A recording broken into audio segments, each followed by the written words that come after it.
ಅಲ್ವಾ ಯೋಗ್ಯತೆ ಇದೆಯಾ ಅಂತ ತುಂಬಾ ಟೀಕೆ ಮಾಡಿದ್ರು ಸರ್. ಯಾರು? ಸಚಿವರಾದಂಥ ಡಾಕ್ಟರ್ ಎಂ ಸಿ ಸುಧಾಕರ್ ಅವರು.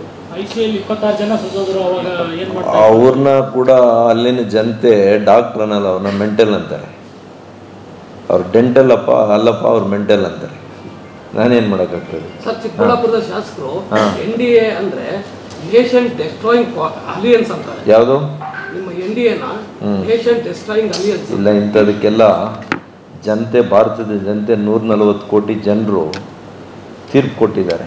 ಸುಮ್ಮನೆ 11ನೇ ವರ್ಷಕ್ಕೆ ಪ್ರಧಾನಮಂತ್ರಿ ಆಗ್ತಾರಾ? ಇಂಥವ್ರು ಯಾರೋ ಅವ್ರಿಗೆ ಪ್ರಿಜುಡೈಸ್ಡ್ ಆಲೋಚನೆಗಳಿರ್ತವೆ. ಅವರು ಪೂರ್ವಗ್ರಹ ಪೀಡಿತರವರು.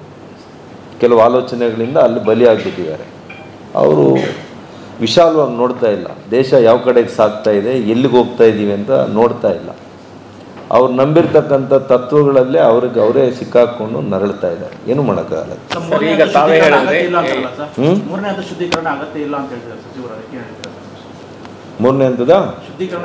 ವ್ಯಾಲಿ ನೀರಿನ ಶುದ್ಧೀಕರಣ 100% ಅಗತ್ಯ ಇದೆ.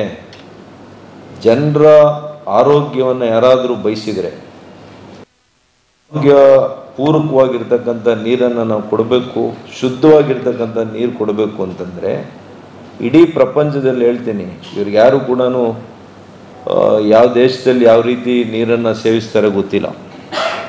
ಎಲ್ಲಾದರೂ ಸೆಕೆಂಡ್ರಿ ಟ್ರೀಟ್ಮೆಂಟ್ ಪ್ಲ್ಯಾಂಟಿಂದ ಬರುವಂಥ ನೀರನ್ನು ನೇರವಾಗಿ ಸೇವಿಸಿರುವಂಥದ್ದು ಪ್ರಪಂಚದಲ್ಲಿ ಎಲ್ಲಾದರೂ ಒಂದು ಉದಾಹರಣೆ ಇದ್ದರೆ ಹೇಳಿ ನನಗೆ. ಚಿಕ್ಕಬಳ್ಳಾಪುರ, ಕೋಲಾರ, ಬೆಂಗಳೂರು ಗ್ರಾಮಾಂತರ ಬಿಟ್ಟರೆ ಇವತ್ತು ಮಾಡಿದ್ದೀವಿ, ರಾಜ್ಯದಲ್ಲಿ ಮಾಡಿದ್ದೀವಿ ಅಂತ ರಾಜ್ಯದ ಜನತೆ ಗೊತ್ತು, ಜಿಲ್ಲೆ ಜನತೆ ಗೊತ್ತು.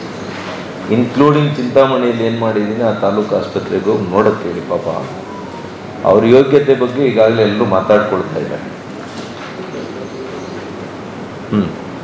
ಸರಿ, ವಸತಿ ಇಲಾಖೆಗೆ ಸಂಬಂಧಪಟ್ಟಂತೆ BR ಪಾಟೀಲ್ ಅವರೊಂದು ಹೇಳಿಕೆ ಕೊಟ್ಟಿದ್ದಾರೆ. ಹಣ ಕೊಟ್ಟವ್ರಿಗೆ ಮಾತ್ರ ಮನೆಗಳನ್ನು ಮಂಜೂರು ಮಾಡ್ತಾ ಇದ್ದಾರೆ, ಇಲ್ಲಾಂದರೆ ಮಾಡ್ತಾ ಇಲ್ಲ ಅಂತ.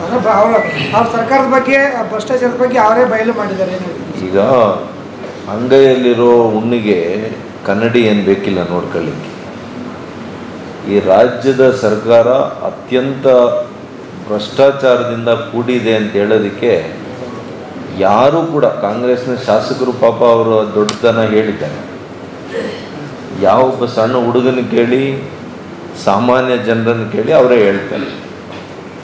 ಅಷ್ಟೇ ಯಾಕೆ, ಮೊನ್ನೆ ನಮ್ಮ ಕಂದಾಯ ಸಚಿವರೇ ಹೇಳಿದರು, ಕಂದಾಯ ಇಲಾಖೆಯಲ್ಲಿ ಅವ್ರು ರಿವ್ಯೂ ಮಾಡುವಾಗ ಹೇಳಿದ್ದಾರೆ, ಅವ್ರ ಅಧಿಕಾರಿಗಳಿಗೆ ಹೇಳಿದ್ದಾರೆ, ಎಲ್ಲದಕ್ಕೂ ಒಂದೊಂದು ನೀವು ಇದನ್ನು ಹಾಕ್ರಪ್ಪ, ಪ್ರೈಸ್ ಟ್ಯಾಗ್ ಹಾಕಿ ಅಂತೇಳಿ, ಬೆಲೆ ನಿಗದಿ ಮಾಡಿ ಒಂದು ಬೋರ್ಡೇ ಹಾಕ್ಬಿಡಿ ಅಂತ ಅವ್ರು ಹೇಳಿದ್ದಾರೆ.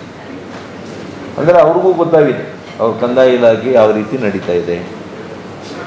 ಅಷ್ಟೇ ಯಾಕೆ, ಮುಖ್ಯಮಂತ್ರಿಗಳ ಆರ್ಥಿಕ ಸಲಹೆಗಾರರು ಅವರೇನು ಹೇಳಿದರು, ಅತ್ಯಂತ ಕೆಟ್ಟ ಭ್ರಷ್ಟಾಚಾರ ಕರ್ನಾಟಕದಲ್ಲಿ ಆಗ್ತಾ ಇದೆ, ನಂಬರ್ 1 ಕೊಡ್ಬೋದು ಅಂತ ಹೇಳಿದರು. ಬಸವರಾಜ ರಾಯರೆಡ್ಡಿ ಅವರು.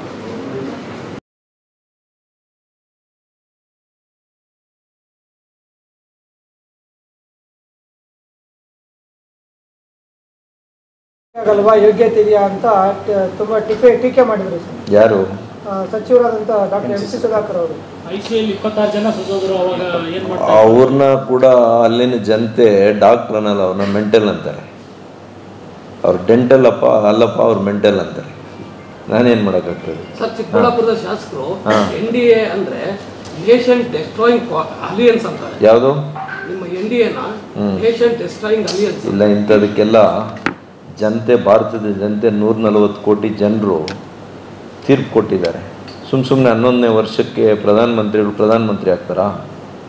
ಇಂಥವ್ರು ಯಾರೋ ಅವ್ರಿಗೆ ಪ್ರಿಜುಡೈಸ್ಡ್ ಆಲೋಚನೆಗಳಿರ್ತವೆ. ಅವರು ಪೂರ್ವಗ್ರಹ ಪೀಡಿತರವರು. ಕೆಲವು ಆಲೋಚನೆಗಳಿಂದ ಅಲ್ಲಿ ಬಲಿಯಾಗ್ಬಿಟ್ಟಿದ್ದಾರೆ. ಅವರು ವಿಶಾಲವಾಗಿ ನೋಡ್ತಾ ಇಲ್ಲ. ದೇಶ ಯಾವ ಕಡೆಗೆ ಸಾಗ್ತಾ ಇದೆ, ಎಲ್ಲಿಗೆ ಹೋಗ್ತಾ ಇದ್ದೀವಿ ಅಂತ ನೋಡ್ತಾ ಇಲ್ಲ.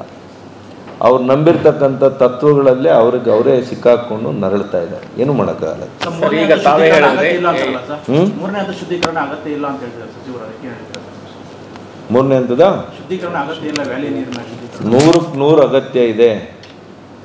ಜನರ ಆರೋಗ್ಯವನ್ನು ಯಾರಾದರೂ ಬಯಸಿದರೆ, ಆರೋಗ್ಯ ಪೂರಕವಾಗಿರ್ತಕ್ಕಂಥ ನೀರನ್ನು ನಾವು ಕೊಡಬೇಕು, ಶುದ್ಧವಾಗಿರ್ತಕ್ಕಂಥ ನೀರು ಕೊಡಬೇಕು ಅಂತಂದರೆ ಇಡೀ ಪ್ರಪಂಚದಲ್ಲಿ ಹೇಳ್ತೀನಿ, ಇವ್ರಿಗೆ ಯಾರು ಕೂಡ ಯಾವ ದೇಶದಲ್ಲಿ ಯಾವ ರೀತಿ ನೀರನ್ನು ಸೇವಿಸ್ತಾರೆ ಗೊತ್ತಿಲ್ಲ.